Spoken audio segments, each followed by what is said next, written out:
जय जोहार। छत्तीसगढ़ी प्रमुख प्रादेशिक समाचार के संग मैं शुभा मिश्रा। राष्ट्रपति द्रौपदी मुर्मू आज नई दिल्ली में जल शक्ति अभियान के अंतर्गत कैच द रेन अभियान की शुरुआत करीन। एकर उद्देश्य पेयजल के स्रोत ला टिकाऊ बनाए रखना है।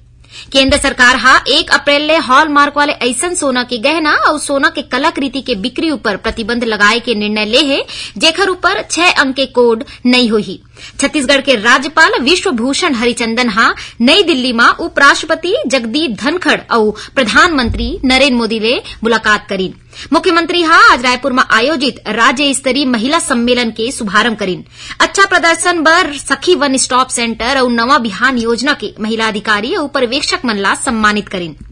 संत कवि पवन दीवान के नाम ले कविता लेखन के क्षेत्र में राज्य शासन डहाल ले राज्य अलंकरण पुरस्कार दे जाही। ए पुरस्कार अवैया राज्य अलंकरण समारोह ले हर बछर दे जाही।